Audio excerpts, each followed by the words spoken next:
Oi pessoal! Nesse vídeo nós vamos aprender um pouquinho mais sobre a Revolução Industrial e entender as suas aplicações nas diferentes áreas do conhecimento.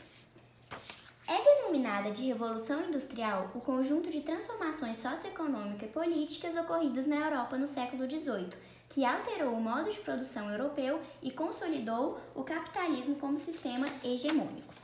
São características dessa revolução: o desenvolvimento de novas técnicas de produção, marcado pela passagem da produção em manufaturas para a produção em maquinofatura, através da inserção de novas tecnologias como a máquina a vapor e a locomotiva, a nova forma de divisão social do trabalho, onde o trabalho passa a ser assalariado, o que fomenta o surgimento de duas novas classes, a burguesia e o proletariado, e a ampliação dos mercados, uma vez que o trabalhador assalariado passa a consumir os produtos que produz, movimentando assim o mercado. Tal processo revolucionário pode ser dividido em 3 etapas principais. A primeira vai da segunda metade do século XVIII até meados do século XIX e é marcada pelo predomínio da industrialização da Inglaterra, com posterior disseminação por outros países da Europa, como Alemanha, França, Rússia e Itália. Neste período, as máquinas são movidas principalmente a vapor, gerado pela queima do carvão. Surgem então as ferrovias e os navios movidos a vapor, e a indústria têxtil é protagonista. A segunda fase tem início nas últimas décadas do século XIX. Ela é liderada pelos Estados Unidos e representa a descoberta da energia elétrica e o uso de derivados do petróleo. Emergem as indústrias química, siderúrgica, motor, a explosão e as linhas de produção de automóveis. A terceira fase teve início no final da década de 70 e mudou a configuração do sistema na produção, agora firmado na tecnologia, na robótica e na telecomunicação. Atualmente, a globalização conjuntamente com os meios de comunicação modernos e a competitividade proporciona um mercado exigente buscando profissionais com alto conhecimento. Esse período atual da sociedade é chamado de Revolução Técnico-Científico-Informacional. A Revolução Industrial teve como estado pioneira a Inglaterra, devido a diversos outros fatores como a acumulação primitiva de capitais propiciados por 3 fontes principais, sendo elas o financiamento de piratas, os corsários, para saquear embarcações portuguesas e espanholas que partiam da América com ouro e prata, o comensalismo, caracterizado como a forma mercantilista mais bem-sucedida, uma vez que o país comprava produtos e revendia com preços bem mais elevados, e, por fim, a assinatura de tratados também foi outra fonte lucrativa para a Inglaterra. Um exemplo disso é o Tratado de Methuen, assinado entre Portugal e Inglaterra. Outro fator determinante para o pioneirismo inglês foi a grande quantidade de mão de obra barata disponível, já que, durante a Idade Média, a Inglaterra sofreu um grande crescimento populacional. Além desse fato, a política de cercamento, que consistia na expulsão de camponeses das áreas rurais para o desenvolvimento de atividades lucrativas, como a criação de ovelhas para matéria-prima, que gerava lã da manufatura têxtil, causou um grande deslocamento de pessoas para as áreas industriais em busca de trabalho. A Inglaterra também era beneficiada quanto às matérias-primas, pois possuía grandes reservas de carvão mineral e minério de ferro, o que foi fundamental para o seu desenvolvimento industrial. Ademais, as colônias inglesas na América do Norte forneciam matérias-primas como algodão para a indústria têxtil. A Inglaterra apresentava um vasto mercado consumidor devido à sua forte frota naval, o que contribuiu para que o mercado fosse ampliado pelos países europeus com os quais comercializava. Em conjunto, o sistema colonial também se apresentava como um mercado para os seus produtos.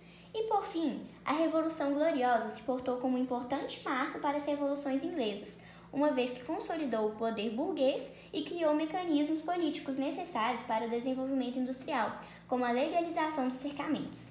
Devido ao seu caráter inovador, a Revolução Industrial gerou diversas consequências em diversos segmentos da ciência e na maneira como o homem se enxerga no centro de tudo.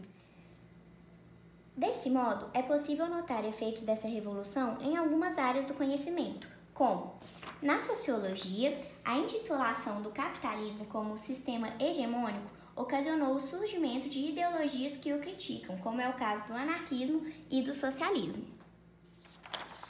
O anarquismo defende que os homens deviam se submeter apenas à natureza, ao bom senso e ao senso comum, sem a presença de um Estado, que é opressor. Dessa forma, ele deve ser abolido junto com a propriedade privada e as classes sociais. O seu objetivo final, então, se tratava da formulação de uma sociedade organizada em comunidades autoabastecidas sem fins lucrativos, com o princípio de igualdade como um norteador, o que se assemelha com os objetivos do marxismo. Atualmente, o anarquismo está muito ligado ao movimento anti-globalização, e os meios de propagação que ele utiliza são alguns sites na internet, como o anarquismo.net, que é um site que reúne movimentos anarquistas ao redor de todo o mundo e convida as pessoas a se integrarem a ele, e também são promovidas feiras do livro anarquistas ao redor do globo. Devido à origem desse movimento ter sido na Europa, existe uma intensa atividade neste continente. Alguns exemplos de movimentos anarquistas ao redor do globo são o Zabalaza Anarchist Communist Federation na África, o Anarchist Youth Federation no Oriente Médio, e aqui no Brasil nós também temos exemplos de duas comunidades anarquistas, a Federação Anarquista Gaúcha e a Federação Anarquista do Rio de Janeiro. Já o socialismo, que é uma doutrina política e econômica que também se baseia no princípio de igualdade, possui duas vertentes.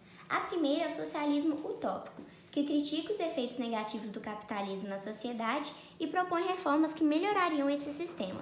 Todavia, os seus pensadores acreditavam que somente por via pacífica seria possível a transição do sistema capitalista para um sistema mais justo e igualitário, onde haveria a diminuição da exploração do trabalhador e a melhoria da qualidade de vida do proletariado.